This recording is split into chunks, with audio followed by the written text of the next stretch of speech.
पढ़ने वाले बच्चे को सपोर्ट किया जाता था गोल में। सरकार को क्या जवाब दिया?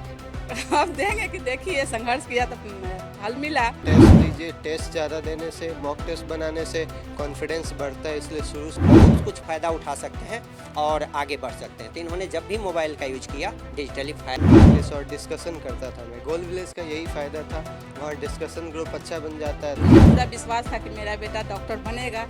इसको हम बताते रहे कि कभी हताश मत होना, आगे बढ़ते जाओ।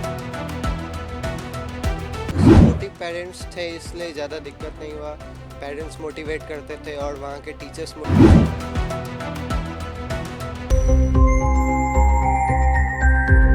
नमस्कार, आप देख रहे हैं न्यूज़ पीआर और मैं हूं आपके साथ ऋतु। मेहनत अगर पूरी शिद्दत से की जाए तो एक ना एक दिन सफलता ज़रूर मिलती है। यही इस बार फिर से नीट के एग्ज़ाम में सिद्ध कर दिखाया है प्रेम रंजन ने, जिन्होंने अपनी कड़ी मेहनत के बाद इस बार नीट में बहुत ही अच्छे अंक हासिल किए और अब बताया जा रहा है कि आने वाले दिनों में इन्हें सरकारी कॉलेज मिलने वाला है और ये बहुत जल्द अब डॉक्टर बनेंगे। आइए हम उनसे जानते हैं कि वो कैसे तैयारी किए, इनका क्या संघर्ष रहा, माता पिता का क्या सपोर्ट रहा। तो प्रेम, आपको सबसे पहले बहुत बहुत शुभकामनाएं। थैंक यू आपको। आपका कितना रैंक रहा है इस बार? मेरा 6000 रैंक था, 6054 रैंक। कैसे आपने इसकी तैयारियां करना शुरू की? मैं इसका तैयारी गोल विलेज से किया हूँ, गोल इंस्टीट्यूट पटना से। ऐसा माना जाता है कि गोल का जो फीस है वो थोड़ा हाई है, तो कैसे आप लोगों ने मैनेज किया? वहाँ पे सर कुछ रिबेट देते थे, जिनका अच्छा मार्क्स आता था उनको कुछ रिबेट मिलता था। पढ़ने वाले बच्चे को सपोर्ट किया जाता था गोल में। तो आपका रूटीन कैसे रहा? कितने साल से आप इसकी तैयारी कर रहे थे? मेरा ये थर्ड अटेम्प्ट था और मैं तीनों बार गोल विलेज में ही था। और तो ऐसा देखा जाता है कि एक अटेम्प्ट के बाद कहीं ना कहीं बच्चे टूटते हुए नजर आते हैं कि नहीं अब नहीं होगा। पेरेंट्स बोलने लगते हैं कि नहीं बहुत पैसा लग रहा है, अब छोड़ दो, नहीं हो रहा है, क्योंकि नीट एक बहुत ही कंसिस्टेंट तरह से उसकी तैयारियां होती है, उसमें बहुत लोगों की नहीं भी होती है। ऐसे में जनरल से होना और भी बड़ी मुश्किल होता है। तो आपको क्या लगता है कि आपने क्या क्या चैलेंजेस किए और पेरेंट्स का कितना सपोर्ट रहा, क्योंकि कहीं ना कहीं 3 अटेम्प्ट बहुत मायने रखते हैं। हाँ, तो सपोर्टिव पेरेंट्स थे इसलिए ज़्यादा दिक्कत नहीं हुआ। पेरेंट्स मोटिवेट करते थे और वहाँ के टीचर्स मोटिवेट करते थे, इसलिए ज़्यादा परेशानी नहीं आई। मेहनत करना पड़ा बस। आपके पापा क्या करते हैं? मेरे पापा टीचर हैं, कोचिंग चलाते हैं पटना में। आपको पढ़ाई में उनसे सपोर्ट मिला? हाँ, काफ़ी सपोर्ट मिला, इमोशनल सपोर्ट भी काफ़ी मिला है उनसे। हर दिन मोटिवेट करते थे, रात में खाने के बाद उनसे बातचीत होती थी तो हर दिन वो मोटिवेट करते थे, बोलते थे आगे बढ़े रहने के लिए, बस हो जाएगा। तो विश्वास बनाए रखने में मदद किए हैं बहुत।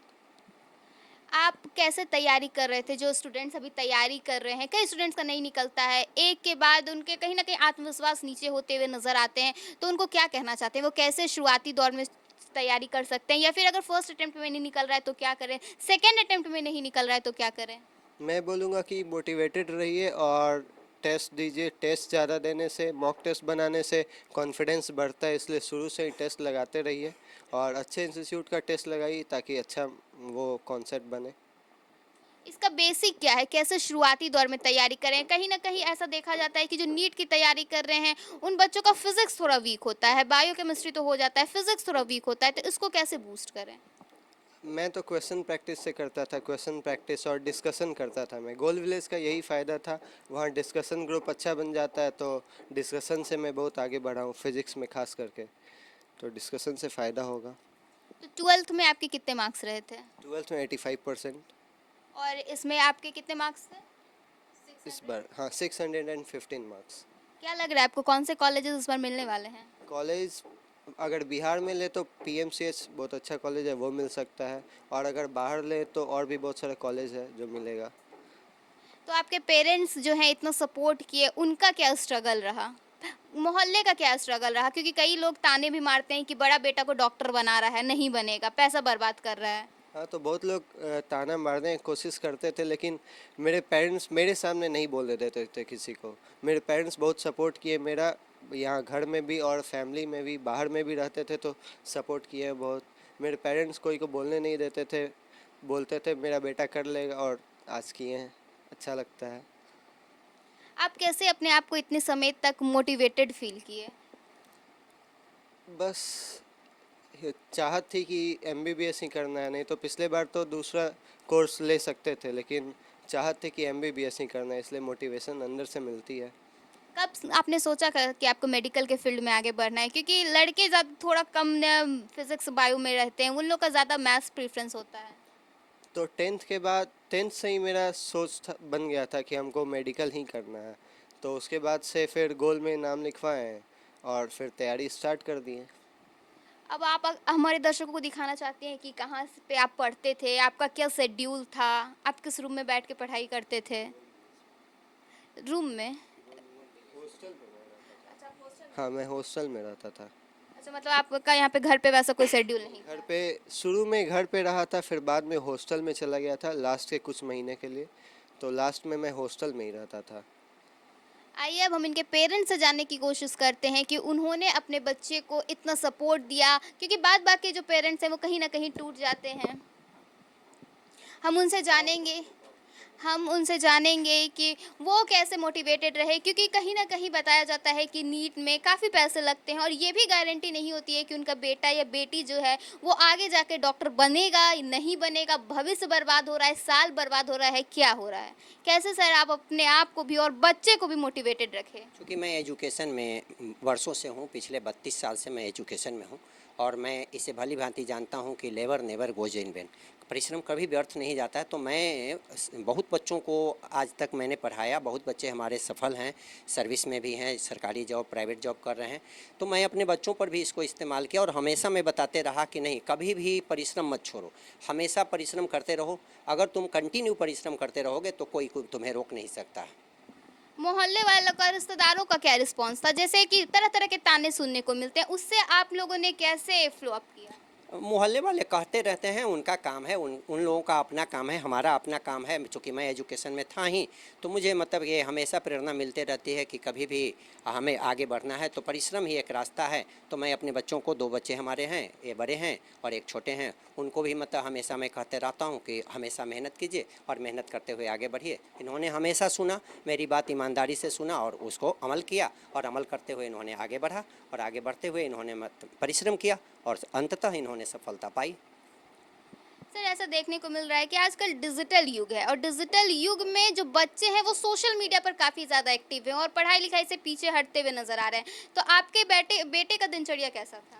ये भी डिजिटल में रहते हैं, लेकिन चूंकि मैं इनको हमेशा, जब भी हमारे पास रहे तो इनको हमेशा मैं देख रेख में रखता था और देखते रहता था कि डिजिटल यूज कर रहे हैं तो किस पर्पज़ से कर रहे हैं। और इनको हम हमेशा साइड में बताया करते थे कि देखिए, डिजिटल यूज कीजिए, फ़ायदे के लिए कीजिए, डिजिटली आप बहुत कुछ फ़ायदा उठा सकते हैं और आगे बढ़ सकते हैं। तो इन्होंने जब भी मोबाइल का यूज किया, डिजिटली फ़ायदा उठाने के लिए किया, न कि अनर्गल चीज़ों में जिससे इनके मतलब समय बर्बाद हो, उसमें इन्होंने समय वेस्ट नहीं किया और समय इन्वेस्ट किया मैं और इसको आगे बढ़ाया और इन्होंने अपने आप को अंततः सफलता की ओर अग्रसर करते हुए सफलता पाया। सर आपने बताया कि आपने कैसे उसे पढ़ाया, कैसे इमोशनली सपोर्ट किया। अब हम सर ये जानना चाहते हैं कि क्या आपका संघर्ष रहा 3 साल 4 साल के दौरान में, आपका क्या संघर्ष रहा, आपके बच्चे का क्या संघर्ष रहा? बच्चे तो संघर्ष करते ही हैं, उसके साथ साथ माता पिता भी संघर्ष करते हैं। हम हर माता पिता को कहना चाहेंगे कि अपनी छोटी छोटी कमियों पर ध्यान दें। जैसे बहुत से माता पिता लोग होते हैं जो बेमतलब के इधर उधर घूमने चले जाते हैं, कोई रिश्तेदार के यहाँ छोटी सी बात होती है तो निकल जाते हैं। लेकिन मैं अपना रिकॉर्ड रखा कि घर में भी, अगर मेरे गांव पर भी कुछ होता था, छोटी छोटी बातों को इग्नोर करके वहाँ छोड़ देता था। पिताजी के बदौलत मैं छोड़ देता था। पिताजी को कहता था कि आप रिलेटिव निभा लीजिए, मुझे बच्चों को पढ़ाने दीजिए। और हमारे पिताजी बहुत हमको सपोर्ट किए। वो चूँकि एजुकेटेड पर्सन हैं तो उन्होंने हमेशा कहा करते थे, ठीक है बच्चों को पढ़ाओ, मैं तो हूँ ना यहाँ, हम सामाजिक देख लेंगे, तुम अपने बच्चों को पढ़ाओ। और वही मैं उसूल पर चला। मेरी पत्नी भी इसमें सहायता की और हम कई तरह से मतलब कि एक एक दिन बचा करके बच्चों को खुद पढ़ाया। 10th तक मैं खुद बच्चों को पढ़ाया, कोचिंग भी दिया, खुद पढ़ाया और ये उसी का नतीजा है कि हमारे दोनों बच्चे पढ़ने में अच्छे रहे और अंततः इन्होंने सफल लिया और वो भी अब पढ़ाई के मुकाम पर आगे बढ़ रहे हैं। तो सुना आपने कि कैसे इन्होंने एक एक दिन बचाकर अब अपने बच्चे को पढ़ा लिखाकर डॉक्टर बनाया। आइए अब हम उनकी मम्मी से जानते हैं कि उनका क्या कुछ जो है वो संघर्ष रहा। जी सबसे पहले तो आपको बहुत बहुत शुभकामनाएं कि आपका बेटा जो है वो अब डॉक्टर बनने वाला है। आप क्या करती हैं? मैं तो कोचिंग में पढ़ाती हूँ अपने हस्बैंड के साथ। कैसा संघर्ष रहा आपका आपके बेटे के साथ? बहुत संघर्ष तो उसके साथ बहुत किए, किसी को कुछ बोलने नहीं दिए। जो भी बोला कि हाँ नहीं होगा, तब मुझे पूरा विश्वास था कि मेरा बेटा डॉक्टर बनेगा। इसको हम बताते रहे कि कभी हताश मत होना, आगे बढ़ते जाओ, हम लोग तुम्हारे साथ हैं, और साथ देते रहे। रिश्तेदार का ताना सुन लिए? हाँ सुन लिए हम हंसते हुए कि हमको विश्वास था कि मेरा बेटा निकालेगा। ठीक है कि फर्स्ट बार में नहीं निकाला, अच्छा मार्क्स लाया था, 588 मार्क्स लाया था।